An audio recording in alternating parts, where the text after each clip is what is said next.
હવે નેક્સ્ટ સંયોજન, જેને ઇંગ્લિશ ટર્મ પ્રમાણે શું કહેવામાં આવે છે? કમ્પાઉન્ડ. પહેલાં તો સંયોજનની વ્યાખ્યા આપણે શીખવી જરૂરી બને. તો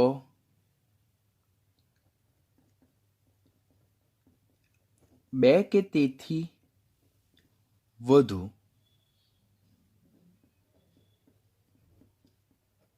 જુદા જુદા તત્વોના પરમાણુ, એટલે બે કે તેથી વધુ જુદા જુદા તત્વોના પરમાણુ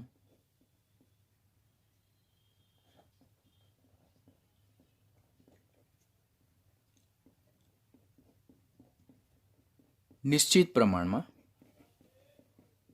ધેટ મીન્સ ફિક્સ પ્રપોર્શન,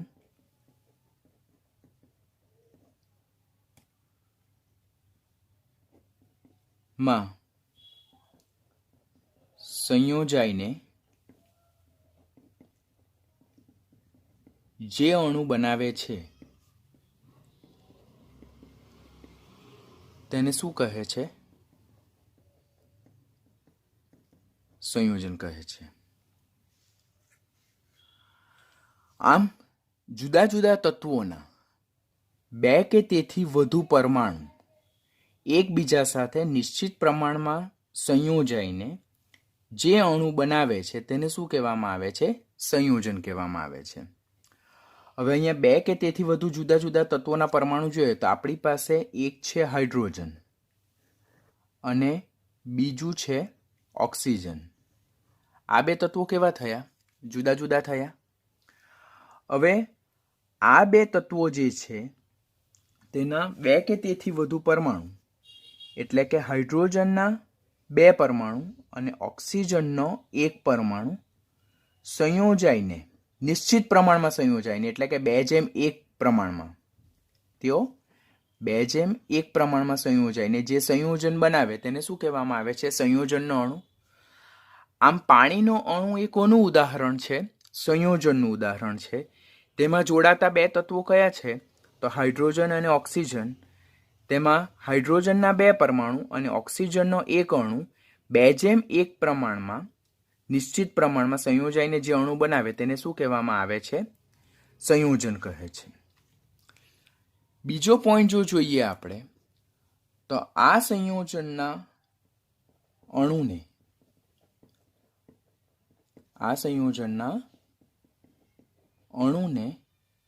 આપણે રાસાયણિક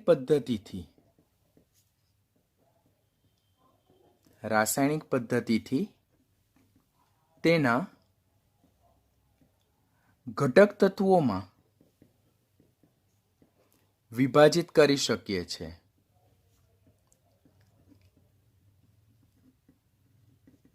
સંયોજનના અણુને તેના ઘટક તત્વોમાં રાસાયણિક પદ્ધતિથી વિભાજિત કરી શકીએ છીએ, પરંતુ ભૌતિક પદ્ધતિથી વિભાજિત કરી શકાતા નથી. ભૌતિક પદ્ધતિ, જેને ફિઝિકલ મેથડ કહેવાય, ફિઝિકલ મેથડથી વિભાજિત કરી શકાતા નથી. ઉદાહરણ જોઈએ તો આપણી પાસે પાણીનો એક અણુ છે જેમાં બે હાઇડ્રોજન પરમાણુ છે અને એક ઓક્સિજન પરમાણુ છે. તેનું જો આપણે few drops of acid એટલે એસિડના અમુક ટીપા ઉમેરીને એનું વિદ્યુત વિભાજ્ય વિઘટન કરીએ તો એમાંથી આપણે હાઇડ્રોજન અને ઓક્સિજનને H2 ગેસ અને O2 ગેસ સ્વરૂપે કલેક્ટ કરી શકશું. આમ પાણી એક સંયોજન છે. તેમાં આપણે એસિડના અમુક ટીપા ઉમેરીએ જેથી પાણીની વિદ્યુત વહન ક્ષમતા વધી શકે અને જો વિદ્યુત વિભાજ્ય વિઘટન કરે, વિદ્યુત વિભાજન એક રાસાયણિક પદ્ધતિ છે, તેના દ્વારા જો વિઘટન કરીએ તો આપણે એમાંથી હાઇડ્રોજન અને ઓક્સિજનને તેમના એલિમેન્ટલ સ્ટેટમાં કલેક્ટ કરી શકીએ છીએ. આમ સંયોજનના અણુને રાસાયણિક પદ્ધતિથી અલગ કરી શકીએ છીએ, પરંતુ ભૌતિક પદ્ધતિથી અલગ કરી શકાતા નથી. નીટ પોઈન્ટ ઓફ વ્યૂ એ આપણે પોઈન્ટ યાદ રાખવાનો થાય, જેઈ પોઈન્ટ ઓફ વ્યૂ આપણે એ પોઈન્ટ યાદ રાખવાનો થાય. હવે જો આપણે સંયોજનના ઉદાહરણ જોઈએ કે સર મને ઉદાહરણ સમજાવો, તો H2O, જેમાં હાઇડ્રોજન અને ઓક્સિજન બે જુદા જુદા પરમાણુ છે તે સંયોજાય છે. પછી કાર્બન ડાયોક્સાઇડ, પછી ગ્લુકોઝ કે જેનું સૂત્ર છે C6H12O6, પછી ખાંડ જેનું સૂત્ર છે C12H22O11, ત્યાર પછી એમોનિયા, તો that is NH3, methane, CH4, sodium hydroxide, NaOH, sodium carbonate, Na2CO3. આ બધા કોના ઉદાહરણ છે? સંયોજનના ઉદાહરણ છે. આમાં જો બે જુદા જુદા તત્વો છે, હાઇડ્રોજન અને ઓક્સિજન, આમાં બે જુદા જુદા તત્વો છે, કાર્બન અને ઓક્સિજન, આમાં 1, 2 અને 3 જુદા જુદા તત્વો છે. એટલે 3 જુદા જુદા તત્વોના જુદા જુદા પરમાણુઓ નિશ્ચિત પ્રમાણમાં સંયોજાઈને સંયોજન બનાવે છે. તો આ બધા કોના ઉદાહરણ છે? સંયોજનના અણુના ઉદાહરણ છે. ત્યાર પછી સંયોજનની એક લાક્ષણિકતા છે, સંયોજનની એક વિશિષ્ટ લાક્ષણિકતા છે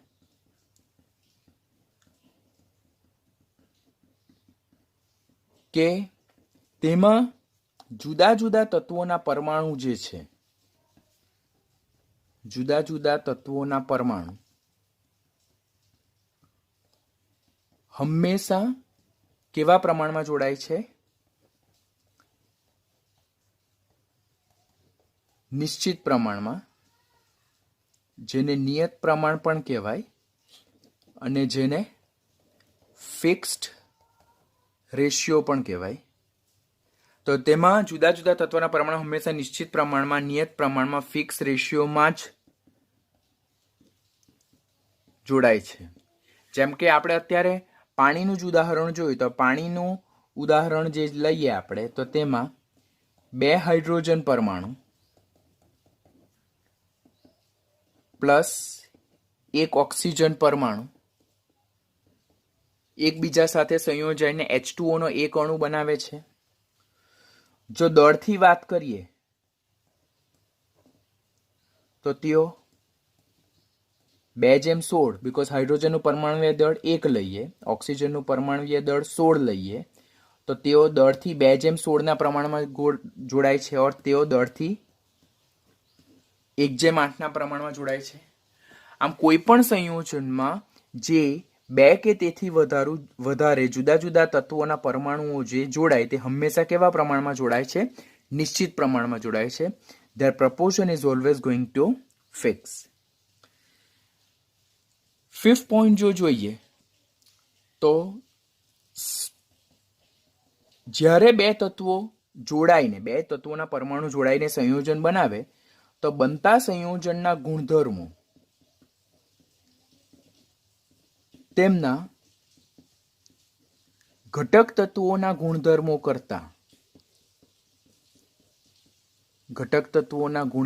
કરતા કેવા હોય છે? અલગ હોય છે. વાત કરીએ તો હાઇડ્રોજન ગેસ એટલે હાઇડ્રોજન વાયુના 2 અણુ ઓક્સિજન વાયુના 1 અણુ સાથે સંયોજાઈને પાણીના 2 અણુ બનાવે છે.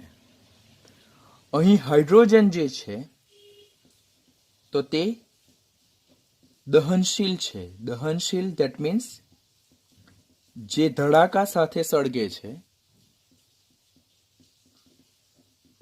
અને ઇટ્સ અ કમ્બસ્ટિબલ.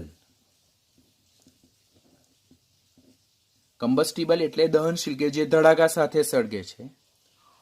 ઓક્સિજન એ દહનશીલ નથી, પરંતુ એ દહન પોષક છે, જેને દહનનો સહાયક પણ કહેવાય. And it's a supporter of combustion. It's a supporter of combustion. તો હાઇડ્રોજન દહનશીલ છે, એટલે એ ધડાકા સાથે સળગે છે. ઓક્સિજન એ દહન પોષક છે કે જે દહનનો સહાયક છે, પરંતુ એમાંથી જે સંયોજન પાણી બને છે તો તે દહનશામક એટલે કે અગ્નિશામક તરીકે વર્તે. જે ફાયર એક્સટિંગ્યુઝર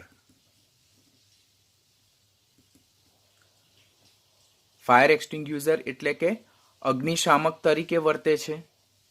બરાબર. આમ પાણી જે છે તો એ દહનશીલ પણ નથી, એ દહન પોષક પણ નથી, પરંતુ એ કેવું છે? દહનશામક છે.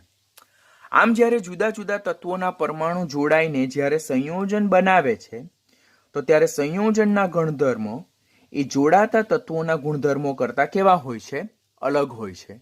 જેમ કે હાઇડ્રોજન દહનશીલ છે, જે ધડાકા સાથે સળગે છે. ઓક્સિજન એ દહન પોષક છે, which is supporter of combustion.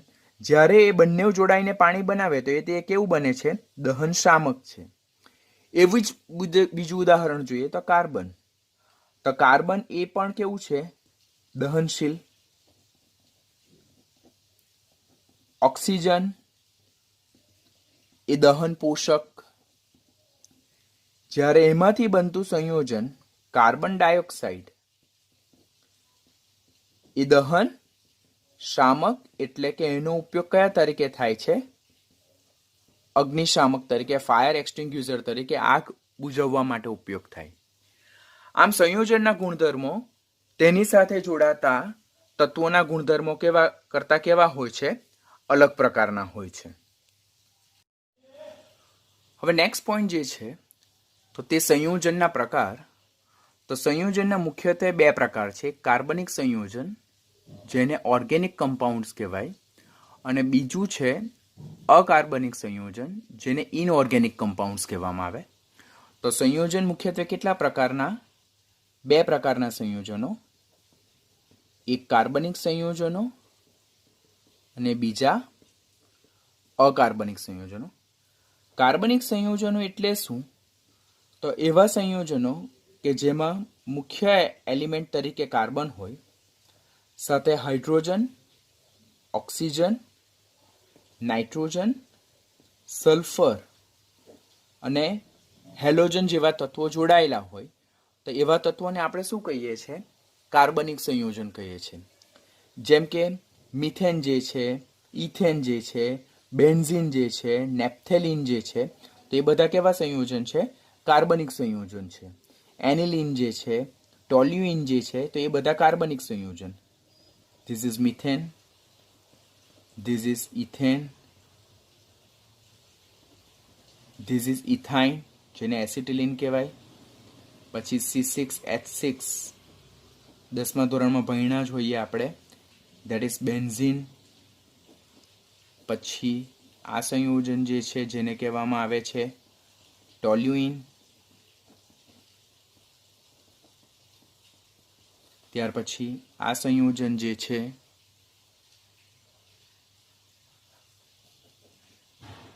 That is aniline.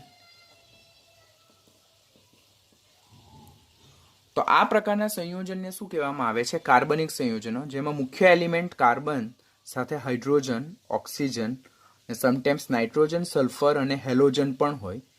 તો એવા સંયોજનને કેવા સંયોજનો કહેવામાં આવે છે? કાર્બનિક સંયોજનો કહેવામાં આવે. જ્યારે અકાર્બનિક સંયોજન એટલે શું?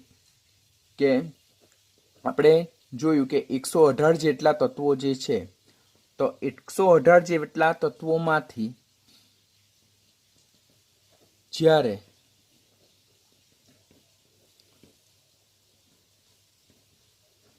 બે કે તેથી વધુ તત્વો સંયોજાઈને જે કંઈ સંયોજન બનાવે તેને શું કહેવામાં આવે છે? અકાર્બનિક સંયોજન કહેવામાં આવે છે. કાર્બનિક સંયોજન અને અકાર્બનિક સંયોજનના સોર્સ કયા? તો કાર્બનિક સંયોજનો